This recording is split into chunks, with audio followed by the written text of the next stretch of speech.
procedimento de atendimento, né, da hipnose clínica ele é bem simples, né?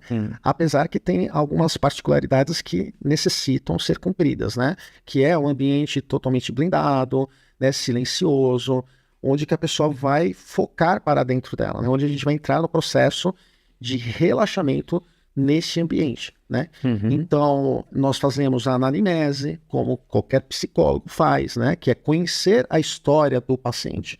E lá ele vai ter a oportunidade de falar, né, com os detalhes o que aconteceu na vida dele. Na verdade, a dor física, muitas delas, quando não é fisiológica, não é por uma traumatização física, né? E sim por uma consequência do seu psico, sim, é tratado como uma fibromialgia, né? Então você tem o seu corpo que acaba recebendo essa carga, né, emocional e ele apresenta como sintoma, né, como a psicossomática ou a metafísica que fala muito sobre isso, que tudo que acontece através da sua mente, os sentimentos, as emoções vão para o teu corpo, né, e o seu corpo sinaliza, né, que existe algo que você precisa ver. Sim, então, se olhando para essa ótica, olhando para esse lado, você pode tratar dores físicas, sim. Me fala um pouquinho mais aí sobre, você falou fibromialgia. Tem muita gente que sofre com essa dor. Sim. A fibromialgia, ela é mais física ou ela é uma dor emocional? Ela é emocional, né? E se você não trata essa emoção, o seu corpo, ele cumpre com essa missão. Te avisar para você parar e rever o que está acontecendo. Porque as pessoas que têm fibromialgia, que eu tenho visto, elas sofrem de dor o dia inteiro, o tempo inteiro, e dor em todas as partes, até do dedinho até o fio do cabelo. Sim, é a dor no corpo inteiro, né? E é isso, o seu sistema, o seu mecanismo de defesa está te avisando. Você precisa olhar, né, para essas questões que você carrega. Porque imagina o seguinte, né? É como se, eu vou criar uma analogia aqui para você. Imagine uma mola, onde você vai colocando os problemas em cima dessa mola. Então, vai, né, baixando, vai colocando mais problema, vai pesando. Chega uma hora que o seu sistema não aguenta mais, ele joga tudo para fora, e aí é a hora que você fala assim, não tem saída, eu tenho que resolver. Né? Nem tudo é corpo, né? E nem tudo é mente. Então, a gente tem que entender o que está acontecendo, por isso que a gente vai investigar. Mas, na maioria das vezes, o sintoma físico vem de uma emoção mal resolvida, uma traumatização emocional da sua infância. Por quê? Porque eu preciso te avisar, o seu corpo precisa te avisar que algo não está legal, já que conscientemente você não quer resolver. E a fibromialgia, eu vou insistir um pouquinho mais, porque tem muita gente aqui vendo a gente que sofre com essas dores. A fibromialgia é uma dor emocional e ela é tratada com hipnose. Sim, como em qualquer terapia, a fibromialgia pode ser tratada. Qual é a diferença de utilizar a hipnose clínica? É a agilidade, a eficiência, porque nós vamos na causa do problema. Né? Então, como que funciona a hipnoterapia? Né? Não trabalhamos com sintoma. O sintoma é como se você tivesse uma dor de cabeça, você toma um analgésico, essa dor vai embora, mas depois ela aparece de novo. Entendi. Né? Então, se você se você continuar tomando um remedinho para desaparecer dor emocional, uma hora o seu sistema vai adoecer por completo. E é isso que a fibromialgia faz. Né? Ela está te avisando que você está sobrecarregado e que você precisa resolver essas questões. Tá? Então, a hipnose clínica, a vantagem de utilizar a hipnose clínica é na causa. Né? Você resolve na causa e não no sintoma. Quando você vai na causa, você ressignifica aquela dor. Era isso que eu queria que as pessoas ficassem bem cientes do que acontece. E você falou bastante aí de hipnose clínica. Na sua opinião, qual que é o maior equívoco, o maior mal-entendido que acontece com as pessoas em relação à hipnose clínica e aquela outra hipnose de entretenimento? Por exemplo, eu vou chegar lá, eu sou seu paciente, eu vou chegar lá na sua clínica, você vai me hipnotizar, eu vou ficar cacarejando que nem uma galinha, e como é que eu saio disso? Como é que funciona isso? Qual que é a diferença aí entre esse entretenimento e a hipnose clínica? Existe uma diferença? Existe muita diferença. Né? A hipnose, por si só, é uma ferramenta que pode ser utilizada tanto para entretenimento como para o benefício da saúde mental, né? Da saúde do corpo. A não ser que você vá lá no consultório do Pyongyi, que ele vai fazer um entretenimento com você. Não é a ideia da hipnose clínica. Sim, a hipnose clínica vai utilizar a ferramenta da hipnose para acelerar o processo terapêutico. Né? Então, você tem que conhecer a psicologia, você tem que entender da psicologia humana para poder ajudar o seu paciente. Né? Então, a hipnose por si só não é nada. Ela é uma ferramenta que coloca você no estado bem profundo, onde você tem acesso a uma camada do seu inconsciente. Enquanto você está consciente, você não tem acesso. Quando você entra nesse plano de inconsciente, junto com o seu consciente, obviamente, você vai acessar informações que numa posição natural você não consiga. Através do terapeuta você consegue, né, acessar essas informações, né, entrando nesse transe hipnótico. Agora, o que você vai, como terapeuta, resolver junto com o seu paciente já é uma outra história. Né? Então, por isso que você tem que escolher muito bem o profissional que vai cuidar da sua mente. Né? Falando em profissional, como que a gente pode selecionar, escolher um bom profissional? Qual que é o caminho aí? Porque a gente vê que tem muita gente, muitos hipnoterapeutas aí. Quais, você diria, quais são as bases para eu escolher um bom hipnoterapeuta? Um que seja ético, um bom profissional, que eu possa ter confiança. Porque eu chegando agora, quero fazer, me falaram lá que o meu problema eu me curo com hipnoterapia. Como é que eu encontro esse profissional? Da mesma forma como você vai encontrar um ótimo psicólogo, né? Como você vai encontrar, né, um melhor dentista para o seu problema, né, dentário. Quando você vai, da mesma forma como você vai procurar um bom mecânico, o que você faz? Você precisa ter referências, né? Depoimentos, né? Então quando vou procurar alguma coisa, eu vejo os depoimentos se são reais e se realmente essa pessoa está habilitada para resolver um determinado tipo de problema, ou vários problemas, né? Então, lá dentro do meu Instagram, por exemplo, eu faço questão de deixar todos os depoimentos que são reais, onde que as pessoas podem observar e entender, né, como que essas pessoas foram tratadas. Isso sim vai trazer para a pessoa a segurança, o conforto de estar entregando a sua mente para uma pessoa especializada, dedicada, com ética, né? O lugar onde que essa pessoa atende, né? Se ela tem consultório, onde que está localizado, quais são as referências. Então, olhar para o profissional é muito importante. Não é o produto de prateleira, né, que você vai no supermercado, compra e está tudo certo. Né? E é dessa forma como eu escolheria um profissional para cuidar, né, no caso de um processo terapêutico que eu viesse buscar. Não dá para ir no mercado e falar, eu vou comprar meio quilo de hipnoterapia hoje, colocar aqui na minha Não cabeça. Funciona desse jeito. Funciona né? assim. Ok. Você tem algum caso específico que você possa falar de... Foi um caso bem sucedido, você pode exemplificar? Tem alguma... Sim. Nos meus atendimentos, Paulo, eu procuro atender apenas pessoas que realmente desejam resolver os seus problemas. Né? Aquelas pessoas que estão na dúvida, eu não atendo porque não vai funcionar. Na verdade, nada funciona quando você não quer. Né? Então as pessoas estão muito acostumadas a tomar lá o remedinho, passar dor e continuar a sua vida. Não é assim dentro de um processo terapêutico. Tem uma frase do Sêneca que eu gosto de falar que é 50% da cura é o desejo de ser curado. Então, se eu tenho o desejo de ser curado, eu vou procurar alguém que me cure. Sim, e né? Você vai participando o tempo todo do processo. O terapeuta, ele é um guia, ele é um GPS, né? Então, imagina que quanto mais esse GPS conhece os mapas, mais rápido você vai ter acesso ao seu destino, né? Então, basicamente, eu tenho alguns casos que eu posso compartilhar aqui com você, né? Mas aí você fala assim, casos de sucesso, todos eles são de sucesso. Por quê? Porque a pessoa, quando ela entra nesse processo, ela quer se resolver. Né? E quando ela quer se resolver, ela vai atingir um estado de melhora significativa. E isso vai depender da entrega do paciente. Quanto mais ela se entregar, mais ela vai resolver. Né? Porque da minha parte de 50%, eu vou entregar 100%. E a sua? Né? Então... Você está disposto a dar os 100% dos seus 50%? Exatamente. Mas uma coisa que eu sempre falo para os meus pacientes, né? Você vai entrar de um jeito e vai sair do outro lado totalmente diferente. Isso é real. Você coloca a pessoa num espremedor de carne, entra de outro jeito, e sai uma linguiça lá do outro lado. Eu diria que seria uma transformação mais sutil, né? A pessoa, ela é... Isso é só uma figura de linguagem. Né? Mas é verdade, né? Então a transformação, ela vai depender muito o que ela quer se transformar. Mas a maioria das pessoas não tem essa clareza no que ela quer se transformar. Você ajuda ela nesse caminho? Algumas pessoas estão muito perdidas, né? Principalmente quando elas se afastam da sua própria identidade, da sua própria essência. Por que ela faz isso, Paulo?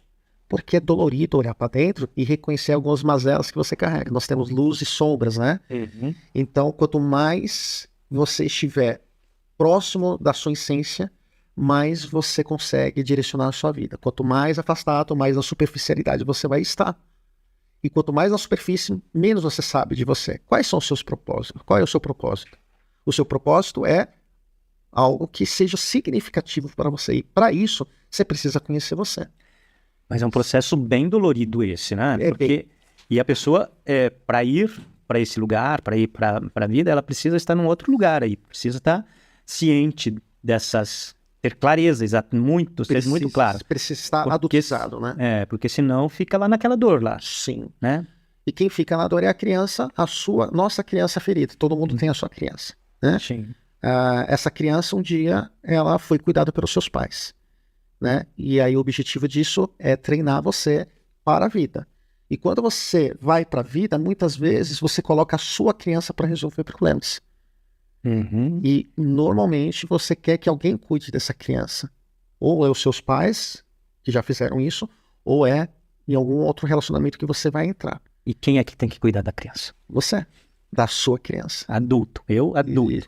Exatamente. Você, adulto, vai suprir as funções paternas e maternas. É como se eu dissesse, a partir de agora eu sou o meu pai e sou a minha mãe. Exatamente. E eu vou cuidar dessa criança interna como pai, nutrindo, alimentando, preenchendo ela com as necessidades dela, né? Dizem que quando nós envelhecemos, nós viramos mais criança. E é exatamente isso. Por quê? Porque é o tempo que a gente vai cuidar mais ainda dela, né? Vai suprir mais ainda as necessidades da nossa criança. O maior problema da humanidade hoje, né, diria do mundo inteiro, é que essa criança está resolvendo o problema de adulto, ao invés de brincar e se divertir. Quem tem que cuidar da sua vida é o adulto. O adulto resolve, o adulto faz o que precisa, o adulto se envolve em relacionamento, o adulto é o que casa, o adulto que faz acontecer, que resolve as suas questões, né? A criança não tem que resolver isso, ela não sabe resolver. Então, o maior problema das pessoas hoje é não enxergar quem é que está administrando e governando a sua própria vida. Tá? Por isso que as coisas estão erradas. Tá. Diz uma coisa, eu vou lá no consultório do Stravino, você me hipnotiza, descobre todas as minhas mazelas, minhas dores emocionais e tal, e limpa lá, você curou uma dor emocional. Essa dor emocional, ela pode retornar? Ela volta? Tá, ok. Então a cura, ela vem do próprio paciente. Né? O terapeuta teria um GPS, ele vai te apontar e vai te trazer clareza para que você tenha condição de resolver. Com as ferramentas certas, com a ajuda do seu terapeuta, obviamente. Né? Então, você vai resolver as suas questões, mas se você quiser voltar para a dor inicial por uma decisão racional, você vai voltar. É o livre-arbítrio. Você sabe como que é ser depressivo. Você sabe como que é ter uma tristeza profunda. Você sabe ficar ansioso. O que vai, né, evitar de que você vá lá de novo? Nada. É uma decisão que você toma. E tem um tempo, mais ou menos, pautado, da pessoa sair dessa dor para uma decisão, tomar as decisões como adulto? Em quanto tempo demora, mais ou menos, esse retorno para o paciente? Sim, normalmente, tá, Paulo? Quantas sessões você faz? Isso, normalmente o resultado aparece já na terceira ou na quarta sessão que o paciente já está engajado dentro de um processo de regressão, tá? Isso vai de paciente para paciente, depende da quantidade de traumatizações que essas pessoas carregam. Né? Tem pessoas que vão ter muito volume de dores, mas está mais adultizado, vamos dizer assim, está mais aberto, está com a consciência mais preparada, vamos dizer, né? Mais consciente, né? de resolver, não está tão alienado, vamos dizer assim. Essas pessoas resolvem muito mais rápido, né? Então, na segunda sessão, normalmente essas pessoas já conseguem ter um entendimento e já resolver as suas questões, é impressionante. E aí depois a gente vai falar sobre como que funciona essa regressão, né? Talvez você venha perguntar. Mas em você falou em regressão, eu já anotei essa palavra. Em média, Paulo, o tratamento ele é baseado em 90 dias. São 60 dias intensivão, onde que a pessoa vai passar por uma sessão ou talvez duas, dependendo de cada caso. Cada sessão tem 2 horas aproximadamente, onde que no intervalo de cada sessão tem protocolos, né, que vão acelerar o seu processo de adultização e a cura da sua criança interior. Então, nos intervalos há esses protocolos para acelerar, e também tem os acompanhamentos de cada sessão, né, após... Você dá uma lição de casa nesses protocolos para a pessoa, você precisa seguir esse passo. Sim, é necessário, né? De repente, uma pessoa que tem muita dificuldade de se expor, por exemplo, ela precisa, igual nesse mundo digital, né, Paulo? Né? Então, a pessoa tem um problema, né, de que ela não consegue aparecer lá nos vídeos que ela precisa desenvolver. O que está impedindo ela?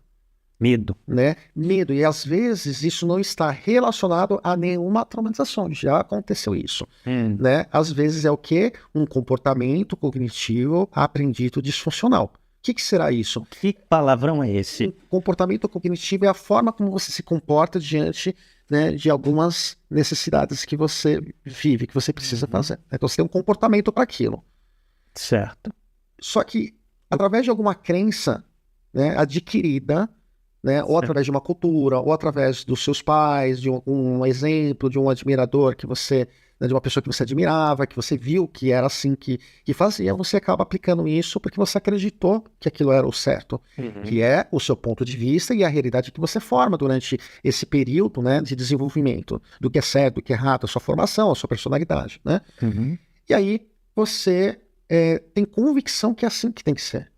Essa convicção não é uma convicção racional. Eu não tenho. Ela é racional. Lá no meu inconsciente, essa. Está nos dois, vou te explicar por quê. Ela é racional, mas o seu cérebro entende o seguinte: quando você pratica aquele comportamento por muito tempo, o que ele faz? Né? Ele gasta muita energia raciocinando e definindo comportamentos. E vira um padrão. E ele vai virar o quê? Um hábito. O que é um hábito? É uma repetição. Então, o seu cérebro, para não gastar tanta energia assim, ele coloca lá no processo automático. Então, você não tem consciência até que você pare para observar. Por exemplo, quando eu te questiono, por que você faz isso? Porque não sei. Não, sabe sim. Por quê? Olha lá. O que você sentiu na hora que você fez isso e o que você pensou? Aí sim, você se deu a oportunidade de tirar aquele pensamento do automático, jogar para sua consciência e analisar. É nesse momento que você entra na regressão? Na regressão é um pouco diferente, né? A regressão, ela funciona da seguinte forma. A pessoa traz uma emoção, ela não precisa me contar a história dessa emoção. Eu vou amplificar essa emoção no ambiente clínico, até no nível máximo, e através da regressão nós vamos para o primeiro evento que gerou essa emoção. Sensibilizador que gerou essa emoção. Aí você, adulto, né, guiado pelo seu terapeuta, vamos até esse evento, ressignificamos, porque essa criança não sabe resolver, não entende o que aconteceu, por isso que ela adota como verdadeiro, né? Então aí o que o adulto vai lá ressignifica. Por que ele vai ressignificar e essa criança não conseguiu fazer isso? Porque é uma criança. Criança não sabe resolver problemas. Então na regressão eu levo o meu adulto até essa criança nesse momento em que ela passou por aquele evento traumático. Isso. E o adulto resolve com a criança lá? Exatamente. Ele que vai dar informação, explicar para ela e dar o conhecimento correto para aquele evento que aconteceu. Então veja só, o sistema dessa criança, né, é um sistema muito inteligente, porque ela sabe que se aquela criança ficasse naquele evento, naquela dor, por muito tempo, pode acontecer duas coisas. Inconscientemente. Ou ela vai morrer, ou ela vai enlouquecer. Então o que o sistema dela faz? Ela vai criando várias outras dores para afastar você daquela principal.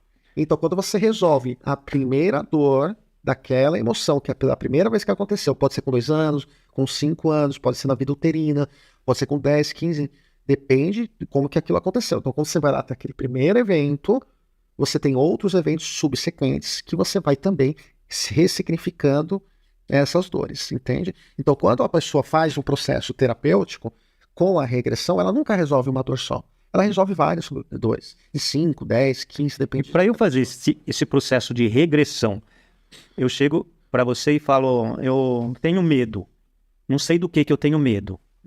É por aí que começa ou é um outro... Eu uso muitas técnicas para sensibilizar, né, e extrair essa informação do paciente. Quais são essas técnicas? Né? Então, os modelos é exatamente investigação. Né? Então, eu vou usar uma investigação, que é a retroalimentação do X, né, que é chamado assim, ou metamodelo, né, onde são técnicas investigativas, né. É o mesmo modelo de investigação, que são perguntas que você faz, que você vai questionando exatamente aquela emoção, aquele sentimento ou aquele comportamento, né? E aí você vai chegando no máximo na origem, e tanto da origem daquele comportamento, como também na emoção. Ela vai ficando mais intensa, mais forte.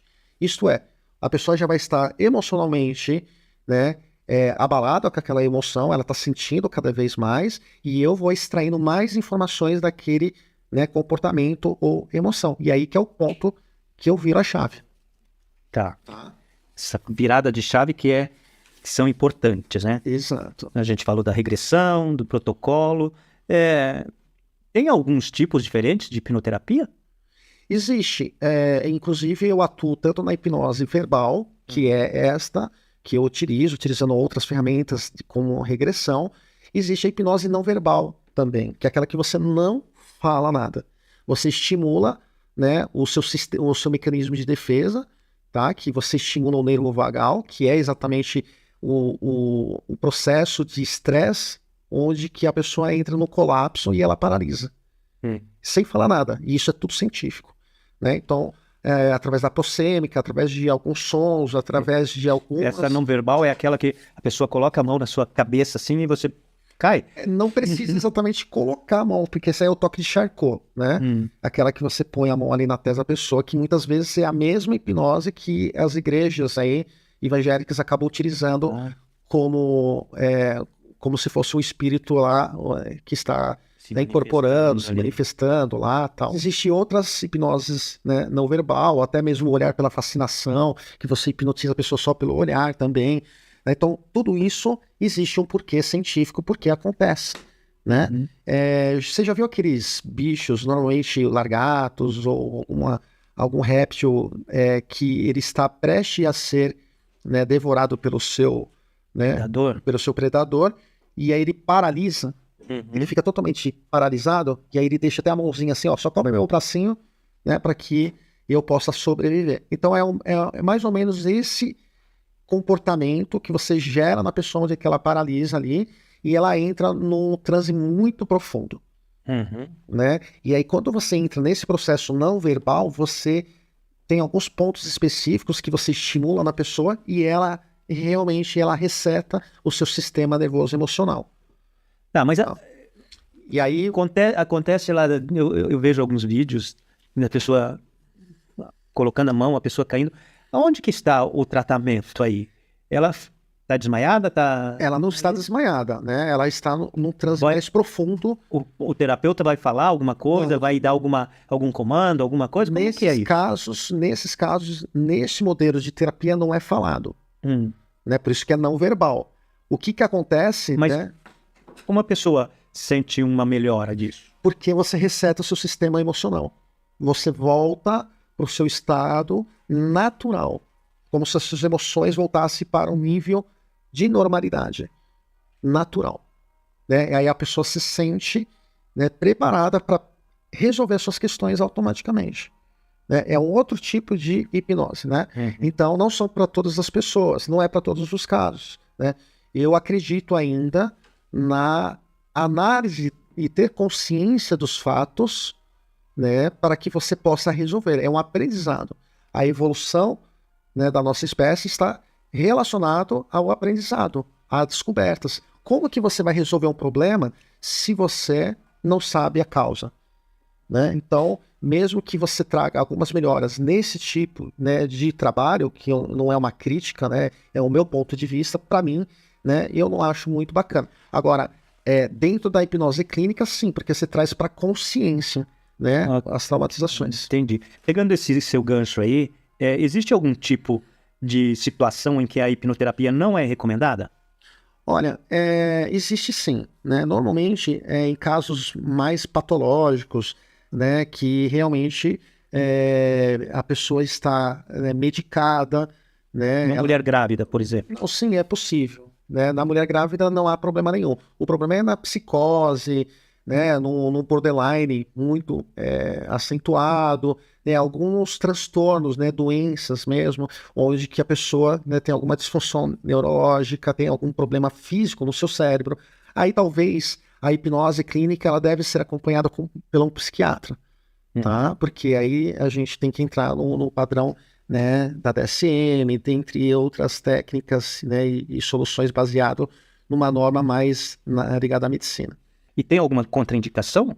Existem pessoas que não podem passar pela hipnoterapia? Olha, são esses casos aí, né? só nesses casos, né? Assim, funciona para todas essas pessoas que não tenham nenhuma disfunção física, né? Nenhum problema no cérebro, né?